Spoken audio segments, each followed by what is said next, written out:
মুহাম্মাদুর রাসূলুল্লাহ ওয়াল্লাযীনা মা'আহু আশিদ্দাউ আলাল কুফফার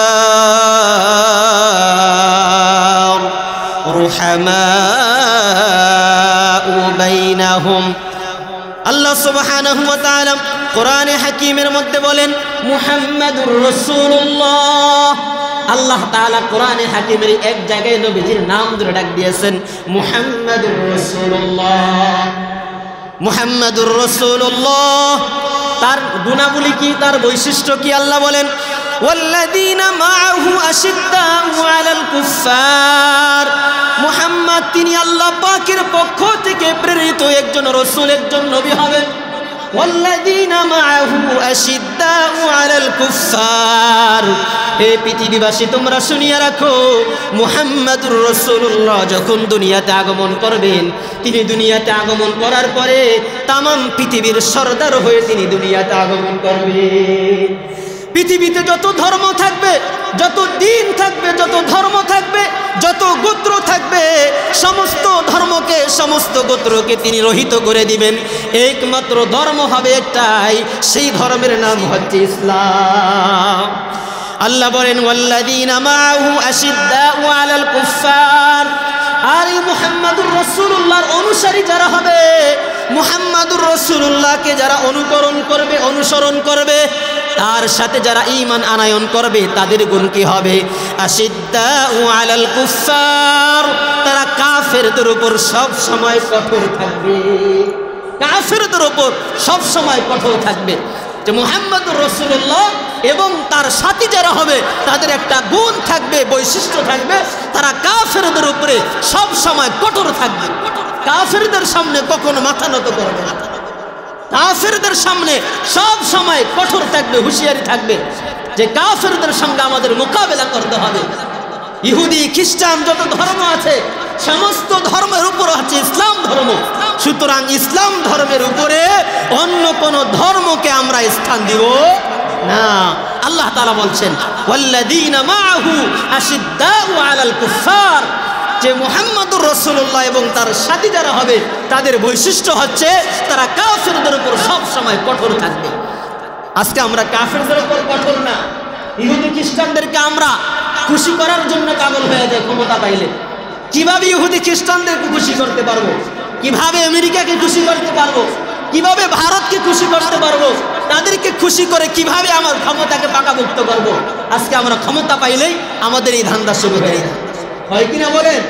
আল্লাহ কি বলছেন যে আশিদ্দাউ আলাল কুফফার, কাফেরদের উপরে সব সময় কঠোর থাকবে মুহাম্মাদুর রাসূলুল্লাহ এবং তার সাথীদের, তার অনুসারীদের এক নম্বর বৈশিষ্ট্য এটা রুহামাউ বাইনাহুম। আর তারা পারস্পরিক, তারা ভ্রাতৃত্ব বন্ধনে আবদ্ধ থাকবে, একে অপরে ভাই ভাই হয়ে থাকবে, কাঁধে কাঁধ মিলিয়ে থাকবে, গলায় গলার সাথে মিলিয়ে থাকবে। ভাই ভাই মুসলমান যারা, তারা মুসলমানরা, তারা একে অপর, তারা ভ্রাতৃত্ব বন্ধনে আবদ্ধ থাকবে। একজন আরেকজনের বিপদে আগায় আসবে, একজন আরেকজনের মুসিবতে আগায় আসবে, একজন আরেকজনের সুখে সুখী হবে, একজন আরেকজনের দুঃখে দুঃখী থাকবে। এটা হচ্ছে মুহাম্মাদুর রাসূলুল্লাহ সাল্লাল্লাহু আলাইহি ওয়াসাল্লাম এবং তার সাথীদের অন্যতম বৈশিষ্ট্য। আজকে আমাদের ভিতরে বৈশিষ্ট্য নাই, আজকে আমাদের ভিতরে বৈশিষ্ট্য উল্টা হয়ে গেছে যে ভাই ভাইয়ের মধ্যে ঝগড়া, ভাই ভাইয়ের মধ্যে বিপদ আপদ, সংসারের মধ্যে ঝগড়া, সমাজের এক মুসলমান আরেক মুসলমানের সাথে ঝগড়া, এক দল আরেক দলের সাথে ঝগড়া, এক দল আরেক দলকে কিভাবে মারপিট করে তাদেরকে শেষ করে আমি টিকে থাকতে পারবো দেশে। আমাদের ভিতরে আজকে এই ভ্রাতৃত্ব বন্ধন। এটা কি ভ্রাতৃত্ব বন্ধন নাকি দুশ্মনের বন্ধন? এটা দুশ্মনী বন্ধন, ভ্রাতৃত্ব বন্ধন না আমার ভাইয়েরা। ভ্রাতৃত্ব বন্ধনে যদি মুসলমানরা আবদ্ধ হইতে পারতাম, তাহলে ইহুদি খ্রিস্টানরা আমাদের উপর মাথা চারা দিতে পারত। আজকে আমাদের কালচার, মুহাম্মাদুর রাসূলুল্লাহর কালচার বাদ দিয়ে আমরা ইহুদি খ্রিস্টানদের কালচার গ্রহণ করে ফেলেছি। আমার ভাইয়ের এই গুণ আমাদের ভিতরে আনতে হবে যে একজন মুসলমান আরেকজন মুসলমানের সুখে সুখী থাকবো, একজন মুসলমান আরেকজন মুসলমানের দুঃখে আমি ব্যথিত হব। এটা হচ্ছে মুসলমানের বৈশিষ্ট্য। আমার ভাইরা যেটা বলতেছিলাম, আলোচ্য বিষয় যেটা ছিল রসুল করিম সাল্লাল্লাহু আলাইহি ওয়াসাল্লাম যখন দুনিয়াতে আগমন করবেন, মা আমিনা বলেন, আমাকে স্বপ্ন যুগে দেখানো হলো যে হে আমিনা, যেই সন্তান তোমার গর্ভে ধারণ করেছো তুমি, যেই সন্তান দুনিয়াতে আগমন করতেছে, এই সন্তান দুনিয়ার কোনো সাধারণ সন্তান নয়। এই সন্তান দুনিয়াতে আগমন করার পরে সে সমস্ত সর্দার, সমস্ত নেতাদের নেতা হবে। সুবহানাল্লাহ। সমস্ত ধর্মের উপর তার ধর্ম থাকবে। সুতরাং তার নাম রাখবে তুমি মুহাম্মাদুর রাসূলুল্লাহ সাল্লাল্লাহু আলাইহি ওয়াসাল্লাম। আমার ভাইরা, নবীজি সাল্লাল্লাহু আলাইহি ওয়াসাল্লাম যখন দুনিয়াতে আগমন করলেন, দুনিয়াতে আগমন করার সঙ্গে সঙ্গে আল্লাহ সুবহানাহু ওয়া তাআলা এই বিশ্ববাসীকে কিছু মেসেজ দিয়েছেন। এমন কিছু মেসেজ দিয়েছেন যেই মেসেজগুলো দিয়ে আল্লাহ সুবহানাহু ওয়া তাআলা পৃথিবীবাসীকে জানিয়েছেন যে যেই ধর্ম নিয়ে মুহাম্মদুর রাসূলুল্লাহ আগমন করেছেন, এই ধর্মই হবে পৃথিবীতে একমাত্র ধর্ম। আর কোনো ধর্ম এই ধর্মের উপর প্রাধান্য পাবে না। মুহাম্মদুর রাসূলুল্লাহ দুনিয়াতে আগমন করার পরে সব ধর্মকে মিটিয়ে দিবে, নিশ্চিহ্ন করে দিবে। আমার ভাইয়েরা, আমার বন্ধুরা, নবী আলাইহিস সালাতু ওয়াস সালাম যখন দুনিয়াতে আগমন করলেন 571 খ্রিস্টাব্দ মতান্তরে 70 খ্রিস্টাব্দের রবিউল আউয়াল মাসের সোমবার দিন। তারিখ নিয়ে মতান্তর রয়েছে, কেউ বলেন 9 তারিখ, কেউ বলেন 12 তারিখ। আজকে রবিউল আউয়াল মাসের 12 তারিখ, কেউ বলেন 8 তারিখ। যেহেতু তারিখ নিয়ে মতামত রয়েছে, তারিখের কথা বলছি না। বাকি রবিউল আউয়াল মাসে নবীজি দুনিয়াতে আগমন করেছেন, আবার এই মাসেই দুনিয়া থেকে নবীজি বিদায় গ্রহণ করেছেন, ইন্তেকাল করেছেন। আমার ভাইয়েরা, বন্ধুরা, নবীজি সাল্লাল্লাহু আলাইহি ওয়াসাল্লাম রবিউল আউয়াল মাসের সোমবার দিন নবীজি দুনিয়াতে আগমন করেন। দুনিয়াতে যখন আগমন করেন, মা আমেনা বলেন, আমার মুহাম্মদ, আমার সন্তান যখন দুনিয়াতে আগমন করেন, আগমন করার সঙ্গে সঙ্গে আমি দেখলাম কেমন যেন আমার পেট থেকে, আমার উদর থেকে একটা আলো কেমন যেন বের হয়েছে। এই আলো দ্বারা পৃথিবীর পূর্ব থেকে পশ্চিম পর্যন্ত তামাম পৃথিবী কেমন যেন আলোকিত হয়ে গিয়েছে। সুবহানাল্লাহ। মা আমিনা বলেন, আমার সন্তান যখন দুনিয়াতে আগমন করলো, আগমন করার সঙ্গে সঙ্গে আমি দেখি আমার উদর থেকে, আমার পেট থেকে কেমন যেন একটা আলো বের হইল। এই আলো দ্বারা আমি দেখতে পাইলাম পৃথিবীর পূর্ব থেকে পশ্চিম পর্যন্ত, মশরিক থেকে মাগরিব পর্যন্ত তামাম পৃথিবী কেমন যেন আলোকিত হয়ে গিয়েছে। সুবহানাল্লাহ। এর দ্বারা উদ্দেশ্য হইল, আমার মুহাম্মদ, আমার সন্তান দুনিয়াতে আগমন করেছে। আমার সন্তান যেহেতু দুনিয়াতে আগমন করেছে, শিশু মুহাম্মদ যখন দুনিয়াতে আগমন করেছে, হে দুনিয়াবাসী, তোমরা জেনে নাও, তামাম পৃথিবী অন্ধকারচ্ছন্নের মধ্যে আবদ্ধ ছিল, অন্ধকারের মধ্যে আবদ্ধ ছিল। তাদেরকে আলো থেকে বের করার মতো কেউ ছিল না। 570 বছর অতিবাহিত হয়ে গিয়েছে। এই কাফের মুশরিকরা অন্ধকারের মধ্যে আবদ্ধ ছিল। আমার শিশু মুহাম্মদ আজকে থেকে দুনিয়াতে আগমন করলেন। সুতরাং আজকে থেকেই আমার মুহাম্মদ তামাম পৃথিবীবাসীর জন্য রহমত হয়ে দুনিয়াতে আগমন করেছে। আমার মুহাম্মদ যখন দুনিয়াতে আগমন করেছেন, এবার তামাম পৃথিবী আলোকিত হয়ে যাবে, আর অন্ধকারচ্ছন্ন থাকবে না। মুহাম্মাদুর রাসূলুল্লাহর দাওয়াতের মাধ্যমে, মুহাম্মাদুর রাসূলুল্লাহর আখলাকের মাধ্যমে, মুহাম্মাদুর রাসূলুল্লাহর আমলের মাধ্যমে তামাম পৃথিবীবাসীকে আল্লাহ তাআলা অন্ধকার থেকে তাদেরকে আলোর দিকে ডেকে নিবে। এই হচ্ছে একটা মেসেজ দিয়া আল্লাহ তাআলা মুহাম্মাদুর রাসূলুল্লাহকে দুনিয়াতে পাঠিয়েছেন। আমার ভাইয়েরা, শুধু তাই নয়, নবীজি সাল্লাল্লাহু আলাইহি ওয়াসাল্লাম যখন দুনিয়াতে আগমন করলেন, দুনিয়াতে আগমন করার সঙ্গে সঙ্গে আরো কিছু ঘটনা আল্লাহ তাআলা দুনিয়াতে ঘটিয়েছেন। পারস্য সম্রাটের রাজপ্রাসাদ, বাদশাহ কিসরা ছিল তার নাম। সেই বাদশার কিসরা, সে অগ্নি পূজায় নিমজ্জিত ছিল শত শত বছর যাবৎ। তার রাজপ্রাসাদের কয়েকটি গম্বুজ নবীজি সাল্লাল্লাহু আলাইহি ওয়াসাল্লামের জন্মের সঙ্গে সঙ্গে রাজপ্রাসাদের গম্বুজগুলো ভেঙে তছনছ হয়ে গেল। সুবহানাল্লাহ পড়েন। আমার ভাইরা, শুধু তাই নয়, নবীজি সাল্লাল্লাহু আলাইহি ওয়াসাল্লাম যখন দুনিয়াতে আগমন করলেন, পারস্য দেশে হাজার হাজার বছর ধরে অগ্নি পূজারীরা একটি অগ্নি অগ্নিখণ্ড তারা জ্বালিয়েছিল। এই অগ্নি তারা শত শত বৎসর যাবৎ এই অগ্নি প্রজ্বলিত করে আসছিল এবং তারা অগ্নি পূজা করতেছিল। কেউ এই অগ্নিখণ্ড নিভাইতে পারে নাই। নবীজি সাল্লাল্লাহু আলাইহি ওয়াসাল্লাম যখন দুনিয়াতে আগমন করেন, আগমন করার সঙ্গে সঙ্গে এই হাজার হাজার বৎসর যাবৎ যেই অগ্নি প্রজ্বলিত হয়ে আসছিল, তারা পূজা করতেছিল, এই অগ্নি খণ্ড আল্লাহ সুবহানাহু ওয়া তাআলা নবীজির জন্মের সঙ্গে সঙ্গে এই অগ্নিখণ্ড সঙ্গে সঙ্গে বন্ধ হয়ে গেল। সুবহানাল্লাহ। আমার ভাইয়েরা, আমার বন্ধুরা, আল্লাহ সুবহানাহু ওয়া তাআলা নবীজি সাল্লাল্লাহু আলাইহি ওয়াসাল্লাম যখন দুনিয়াতে আগমন করেন, এই অগ্নিকুণ্ড প্রজ্বলিত করে অগ্নিখণ্ডকে নিষ্পাপ করে নবীজিকে এটাই বুঝাইতে চেয়েছেন, হে আমার পৃথিবীবাসী, তোমরা শুনিয়া রাখো, আমি আমার পয়গম্বর মুহাম্মদুর রাসূলুল্লাহ সাল্লাল্লাহু আলাইহি ওয়াসাল্লামকে পৃথিবীর বাসীর কাছে আমি পাঠিয়েছি, পৃথিবীতে আগমন করিয়েছি আমার মুহাম্মদকে, আমার শেষ জামানার নবীকে তোমাদের মধ্যে পাঠিয়েছি। সুতরাং মুহাম্মদুর রাসূলুল্লাহ সাল্লাল্লাহু আলাইহি ওয়াসাল্লামকে যেই ধর্ম দিয়ে আমি পাঠিয়েছি, ওই ধর্ম কোনোদিন অগ্নি পূজাকে সমর্থন করে না। ওই ধর্ম তোমাদের এই অগ্নি পূজাকে বন্ধ করে দিবে। এই জন্য আল্লাহ তাআলা নবীজির জন্মের সঙ্গে সঙ্গে হাজার বছর ধরে প্রজ্বলিত এই অগ্নিকুণ্ড সঙ্গে সঙ্গে বন্ধ হয়ে গেল।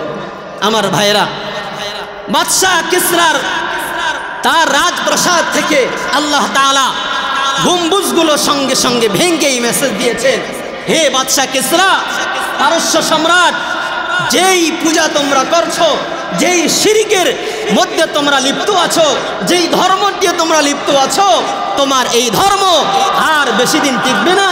শেষ আখিরি নবী, শেষ জামানার নবী, সাইয়্যিদুল মুরসালিন, খাতামুন নবিয়্যিন, রাহমাতুল লিল আলামিন জনাবি মুহাম্মদুর রাসূলুল্লাহ সাল্লাল্লাহু আলাইহি ওয়াসাল্লাম আগমন করেছেন। সুতরাং তোমার প্রাসাদ ধ্বংস করে, গম্বুজ ধ্বংস করে আল্লাহ তাআলা পৃথিবীবাসীকে এটাই জানিয়ে দিয়েছেন, আর কোনো ধর্ম, আর কোনো ধরনের মুশরিকদের কোনো ধরনের প্রভাব বিস্তার আর পৃথিবীর মধ্যে চলবে না।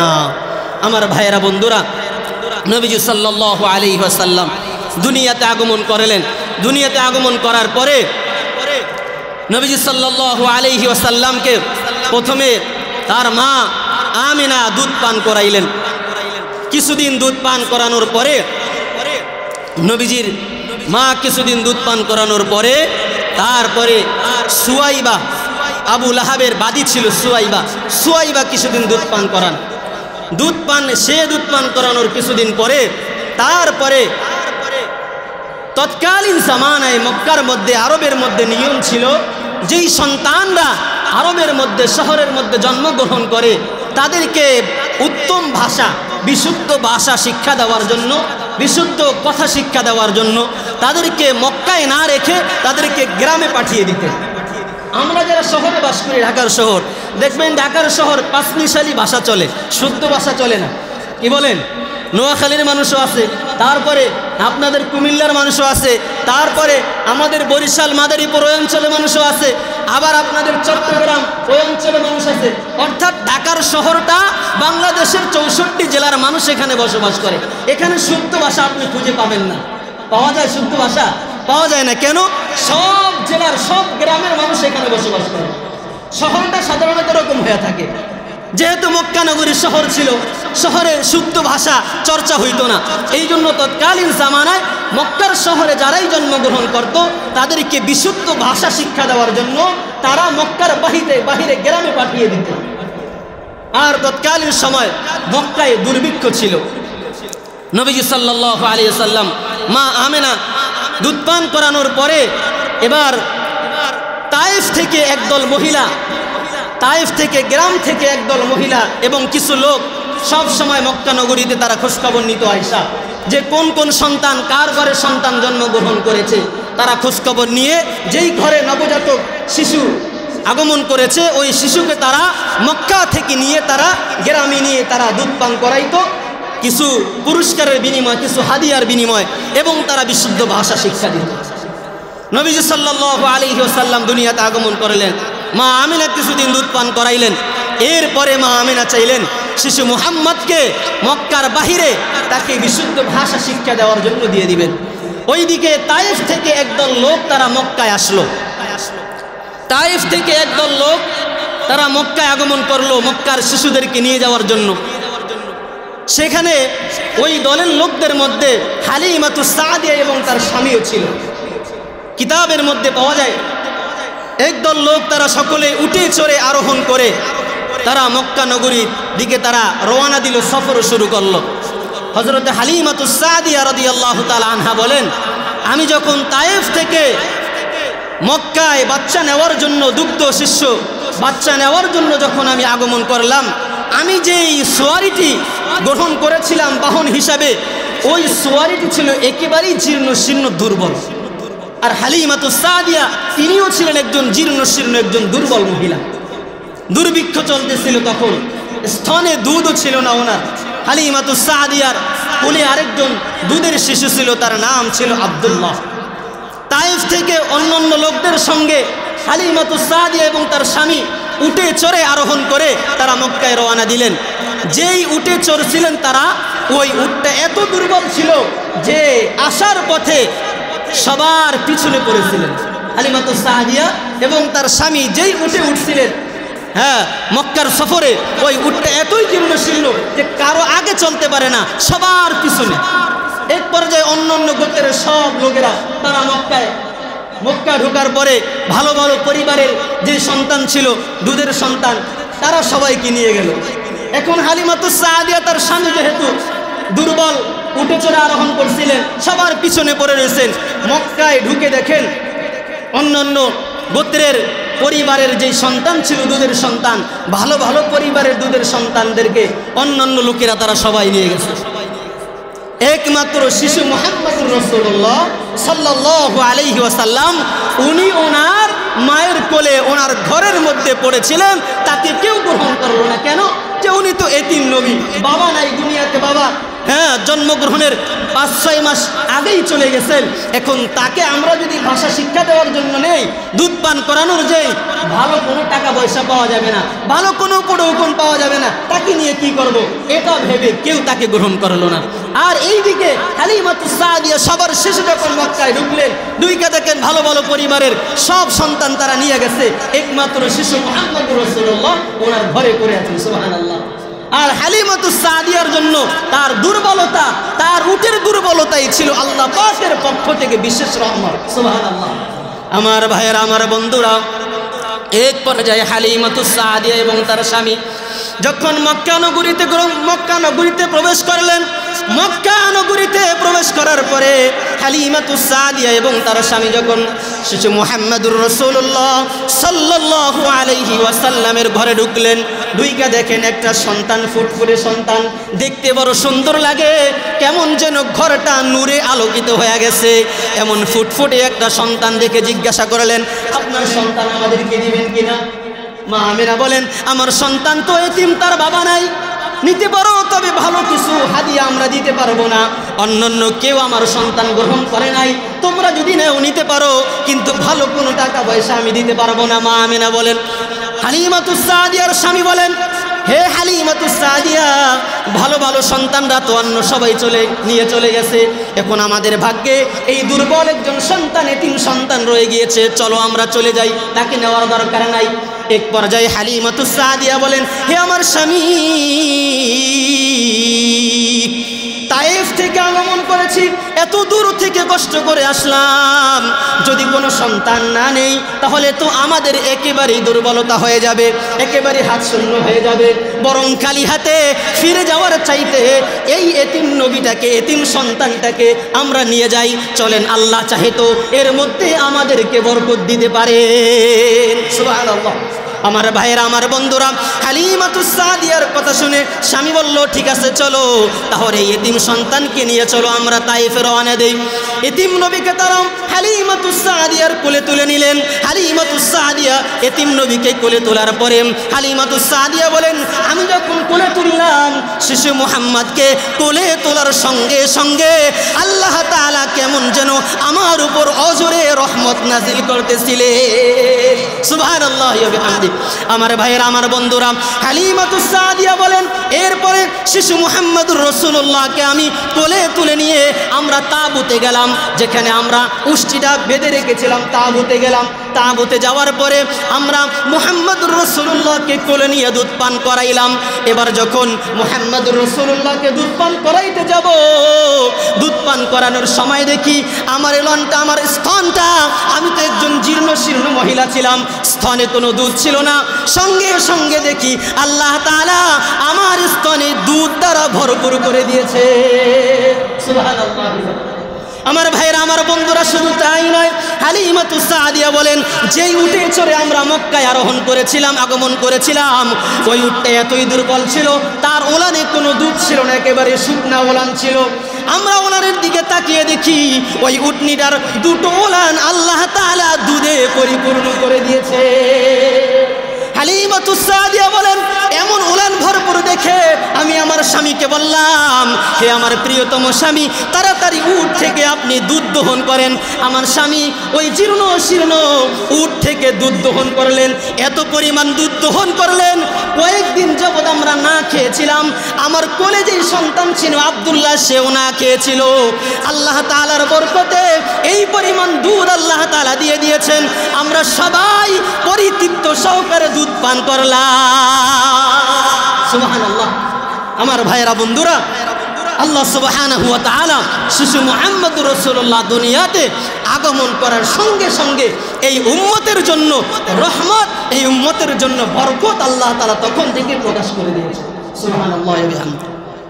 আমার ভাইয়েরা, বন্ধুরা, রাসূল করিম সাল্লাল্লাহু আলাইহি ওয়াসাল্লামকে তারা দুধ পান করিয়ে এবার তাঁবু থেকে তাইফের দিকে রওনা দিবেন, যেখান থেকে তারা আসছিলেন। মা আমেনা বলেন, এবার আমরা মক্কা থেকে তাইফের দিকে রওনা দিব। যেই উটনিটা চড়ে আমরা আগমন করেছিলাম মক্কায়, ওই উটনিটা তো আসার সময় একেবারেই জীর্ণ শীর্ণ ছিল, সবার পিছনে পিছনে চলে আসছে। আমাকে আগমনের সময় যখন আমরা আসছিলাম, আসার সময় সবাই আমাকে গালিগালাজ করছে, হে হালিমাতুস সাদিয়া, কি উট নিয়ে আসছো, তুমি সবার পিছনে পড়ে থাকো। ওই উটনিটা যাওয়ার সময় আল্লাহ সুবহানাহু ওয়া তাআলা ওই উটের মধ্যে এমন শক্তি দান করেছেন, এমন বরকত দান করেছেন। এবার মুহাম্মদুর রাসূলুল্লাহকে নিয়ে যখন আমরা ওই উটের মধ্যে, ওই জীর্ণশীর্ণ উটের মধ্যে যখন আমরা আরোহণ করলাম, এবার যখন রওনা শুরু করে দিলাম, এবার আল্লাহ সুবহানাহু ওয়া তাআলা এত পরিমাণ বরকত দিয়েছেন, ওই জীর্ণশীর্ণ উটটি এবার সবার আগে আগে দৌড়ে দৌড়ে চলে যাইতেছে। সুবহানাল্লাহ ওয়া বিহামদিহি। আমার ভাইয়েরা, আমার বন্ধুরা, এবার হালিমাতুস সাদিয়ার অন্যান্য সঙ্গী সাথীরা বলে, হে হালিমাতুস সাদিয়া, এটা কি তোমার ওই উটনি যেটাই চড়ে তুমি আমাদের সঙ্গে আগমন করেছিলা? ওইটা তো তোমার একেবারে জীর্ণ শীর্ণ উটনি ছিল, ওই উট তোমার এখন এত শক্তিশালী কিভাবে হয়ে গেল? এবার সবার আগে আগে চলতেছে, অন্য অন্য উটনিগুলো তার ধারে কাছে বসতে পারে না। আমার ভাইয়েরা, বন্ধুরা, এইভাবে দ্রুত গতিতে চড়ে হালিমাতুস সাদিয়া শিশু মুহাম্মদুর রাসূলুল্লাহকে মক্কা থেকে গ্রামে তাইফে নিয়ে গেলেন। তাইফে নিয়ে যাওয়ার সঙ্গে সঙ্গে তাইফের মধ্যে তখন তৎকালীন জামানায় প্লেগ ছিল, রোগ ছিল। আমাদের সমাজের মধ্যে বিভিন্ন সময় এই বিভিন্ন মহামারী দেখা যায় না, তখন তাইফের মধ্যে একটা মহামারী ছিল। ওই মহামারীর কারণে ঘাস পর্যন্ত জমিনের মধ্যে হইতো না, এই পরিমাণ মহামারী ছিল। হালিমাতুস সাদিয়া বলেন, আমি যখন মক্কা থেকে শিশু মুহাম্মদুর রাসূলুল্লাহকে যখন আমি বাড়িতে নিয়ে গেলাম, বাড়িতে নিয়ে যাওয়ার সঙ্গে সঙ্গে আমার কিছু বকরি ছিল, পালের মধ্যে কিছু বকরি ছিল, সেগুলো আমি লালন পালন করতাম। আমি আমার সেই বকরির ওলানের মধ্যে তাকাইয়া দেখি, ওই বকরির ওলানগুলোর মধ্যে, সবগুলো বকরির ওলানের মধ্যে আল্লাহ তাআলা দুধে পরিপূর্ণ করে দিয়েছে। আমার ভাইয়েরা, আমার বন্ধুরা, এবার শিশু মুহাম্মদুর রাসূলুল্লাহকে বাড়িতে হযরতে হালিমাতুস সাদিয়া রাখলেন। বাড়িতে রাখার পরে হালিমাতুস সাদিয়া কিছুদিন তাকে লালন পালন করলেন। লালন পালন করার পরে আল্লাহ সুবহানাহু ওয়া তাআলা হালিমাতুস সাদিয়ার ঘরের মধ্যে এই পরিমাণ বরকত, এই পরিমাণ রহমত, এই পরিমাণ আল্লাহ তাআলা বরকত দিয়েছেন। স্বামী বলতেছে, হে হালিমাতুস সাদিয়া, তোমার কথা শুনে আমাদের কপাল তো খুলে গিয়েছে। সুবহানাল্লাহ। আল্লাহ সুবহানাহু ওয়া তাআলা এই শিশু মুহাম্মদুর রাসূলুল্লাহর বরকতে হালিমাতুস সাদিয়া তায়েফের মধ্যে একজন শ্রেষ্ঠতম ধনী হিসাবে তিনি ভূষিত হয়ে গিয়েছিলেন। সুবহানাল্লাহ। শিশু মুহাম্মদুর রাসূলুল্লাহর বরকতে।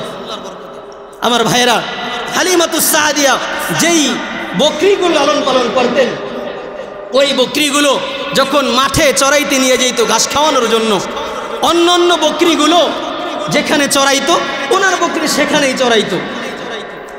রাখালদেরকে বলে দিলেন, হালিমাতুস সাদিয়ার বকরিগুলো যেখানে চড়ায় তোমরাও সেখানে বকরি চড়াইবা। কারণ হালিমাতুস সাদিয়ার বকরিগুলো যেখানে ঘাস খাওয়াইতো, রাখাল যেখানে চড়াইতো, ওইখানে ঘাস খাওয়ানোর পরে যখন বাড়িতে ফিরে আসতো সন্ধ্যাবেলায়, সবগুলো বকরির উলানে দুধে আল্লাহ তাআলা পরিপূর্ণ করে দিতেন। সুবহানাল্লাহ। কিন্তু অন্যান্য রাখালরা তারা আশপাশেই বকরি চড়াইতো, কিন্তু কারো বকরির উলানের মধ্যে বিন্দু পরিমাণ দুধ আসতো না। আল্লাহু আকবার বলে।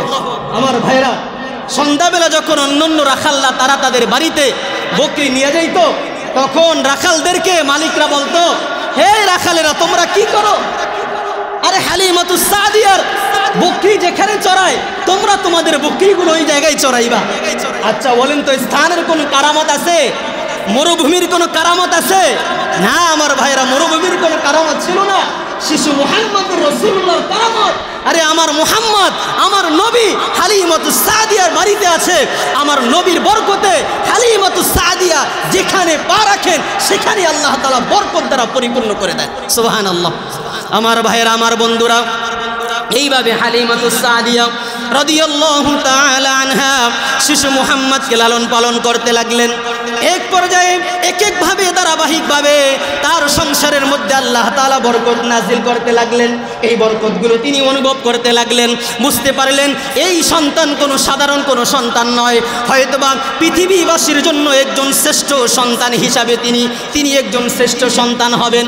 এইভাবে 2 বছর যখন হয়ে গেল, 2 বছর শর্ত দিয়ে মায়ের কাছে দুধ পান করার জন্য নিয়ে আসছিলেন।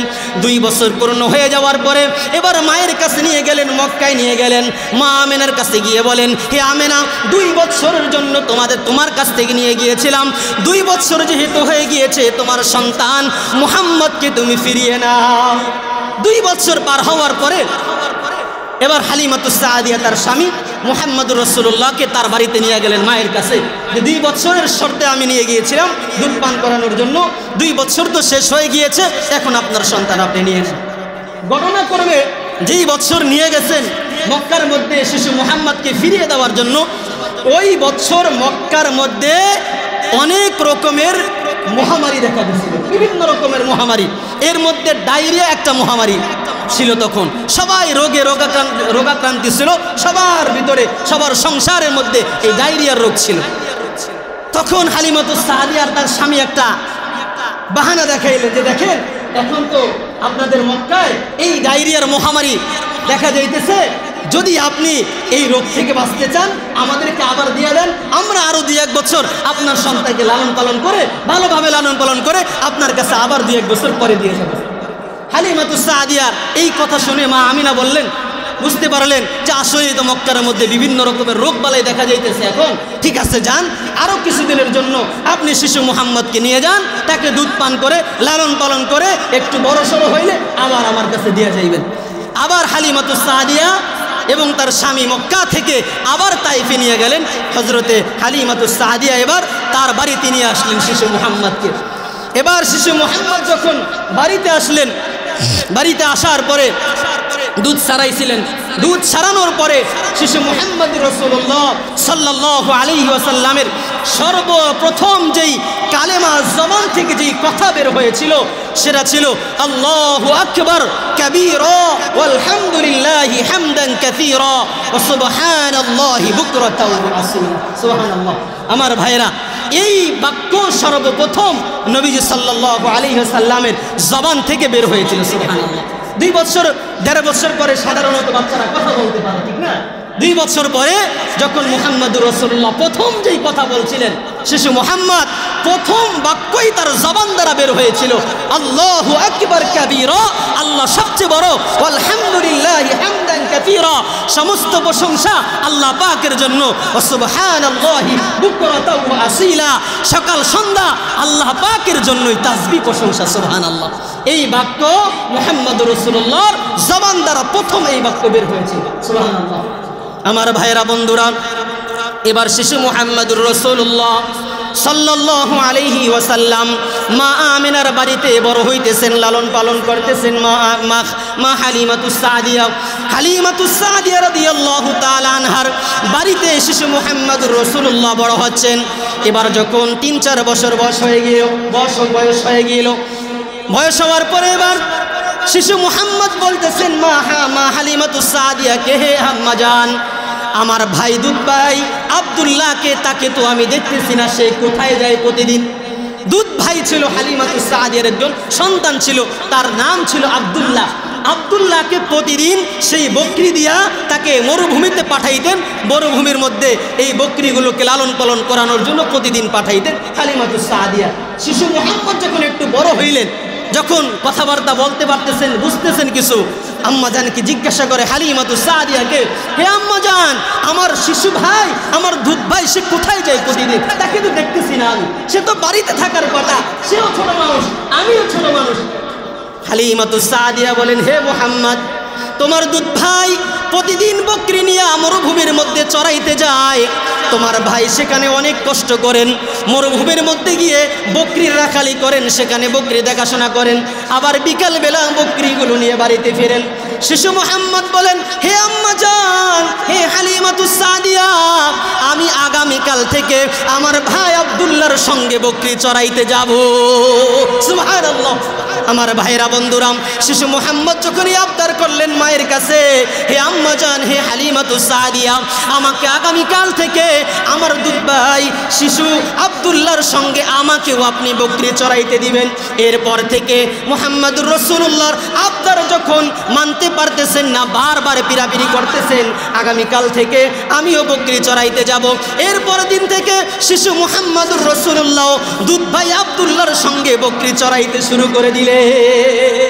আমার ভাইরা, এই ছিল মুহাম্মদুর রাসূলুল্লাহর জীবনের প্রথম রাখালি করা।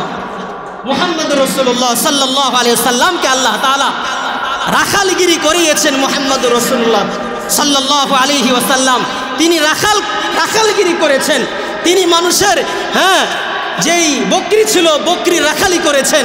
তার মানে একজন নবী যেহেতু আল্লাহ তাআলা উনিকে নবী বানাইবেন, নবী মুহাম্মদুর রাসূলুল্লাহ যেহেতু তামাম পৃথিবীর মানুষের মধ্যে একজন শ্রেষ্ঠ মানুষ হবেন, ওনার ভিতরে কিছু ধৈর্য সহ্য, অনেক কিছু ধৈর্য সহ্য দরকার। এই জন্য রাখাল যারা হয় দেখবেন তাদের ভিতরে অনেক সহ্য ধৈর্য, তারা অনেক কিছু সহ্য ধৈর্য তাদের ভিতরে থাকে। কারণ দেখবেন 10টা ছাগল 10 মিনিট চলে যায়, 10 দিকে চলে যায়, এটাকে সামাল দেওয়া, এগুলোকে নিয়ে আসা অনেক কষ্টের কাজ। শিশু মুহাম্মদুর রাসূলুল্লাহ সাল্লাল্লাহু আলাইহি ওয়াসাল্লাম সেই ছোট্ট থেকেই রাখালি করে আল্লাহ সুবহানাহু ওয়া তাআলা তার ভিতরে এই উম্মতের দরদ, উম্মতের ব্যথা, যে আপনার অধীনে লক্ষ লক্ষ উম্মত থাকবে, তাদেরকে আপনার সামাল দিতে হবে, তাদের সবাইকে নিয়ে আপনার চলতে হবে, এই যোগ্যতা আল্লাহ তাআলা সেই শিশু বয়স থেকে আল্লাহ তাআলা দিয়েছেন। সুবহানাল্লাহ। আমার ভাইরা বন্ধুরা, মুহাম্মদুর রাসূলুল্লাহ সাল্লাল্লাহু আলাইহি ওয়াসাল্লাম যখন হালিমাতুস সাদিয়ার তার সংসারে যখন লালিত পালিত হচ্ছিলেন, এবার বকরি চড়াইতে যান প্রতিদিন বকরি চড়ানোর সময় হঠাৎ করে একদিন দুধ ভাইয়ের সঙ্গে আব্দুল্লাহর সঙ্গে বকরি চড়াইতে গিয়েছিলেন। হঠাৎ করে একদিন আসমান থেকে 2 জন লোক আগমন করে মুহাম্মদুর রাসূলুল্লাহ সাল্লাল্লাহু আলাইহি সাল্লামকে শুয়ে তার কলিজাটা ছিঁড়ে ভিতর থেকে হৃদয়টা ভিতর থেকে কলবটা বের করলেন। সুবহানাল্লাহ। দুধ ভাই আব্দুল্লাহ এই দৃশ্য দেখে সঙ্গে সঙ্গে ভয় পায়া দৌড়ে বাড়িতে গেলেন, গিয়ে বলেন, হে আম্মা, আব্বা, আমার দুধ ভাই মুহাম্মদ, তাকে কে যেন 2 জন লোক আইসা শুয়ায়া তার কলিজা ছিঁড়ে ভিতর থেকে কি যেন বের করে কি করতেছে, তাড়াতাড়ি আসেন। এই সংবাদ দেওয়ার পরে বাবা মা 2 জন তাড়াতাড়ি দৌড়ে মরুভূমিতে গেলেন, গিয়ে দেখেন মুহাম্মদুর রাসূলুল্লাহ সাল্লাল্লাহু আলাইহি সাল্লাম পড়ে আছেন। চেহারাটা মলিন হয়ে গিয়েছে। জিজ্ঞাসা করলেন, বাবা তোমার কি হয়েছে? শিশু মুহাম্মদ বলেন, আম্মা কিছুই বলতে পারি না। দুইজন লোক আসমান থেকে আসলো, আয়েশা সাদা পোশাক পরিহিত আমাকে শোয়াইলো, আমাকে শোয়ানোর পরে আমার হৃদয়টা ফারার পরে ভিতর থেকে হৃদয়টা কলপটা বের করে পানি দ্বারা ধুয়ে আবার হৃদয়টা সেলাই করে দিল। সুবহানাল্লাহ। আমার ভাইরা, এটা ছিল নবী মুহাম্মদুর রাসূলুল্লাহ সাল্লাল্লাহু আলাইহি সাল্লামের প্রথম সিনা চাক। এই শিশু বয়সে মুহাম্মদুর রাসূলুল্লাহ সাল্লাল্লাহু আলাইহি সাল্লামের সিনা চাক করে ভিতরে যেই শিশু সুলভ যে আচরণ ছিল, যেই খারাপি একটা মনোভাব ছিল, খেলাধুলা অন্যান্য মানুষের যে একটা মনোভাব ছিল, আল্লাহ সুবহানাহু ওয়া তাআলা জিবরাইল আলাইহিস সালাতু ওয়াস সালামের মাধ্যমে হৃদয়টা ধুইয়ে দিয়ে পরিষ্কার পরিচ্ছন্ন করে ভিতরে কালেমার তাওহীদের একত্ববাদের কালেমা আল্লাহ তাআলা ভিতরে ঢুকিয়ে দিয়েছেন। সুবহানাল্লাহ।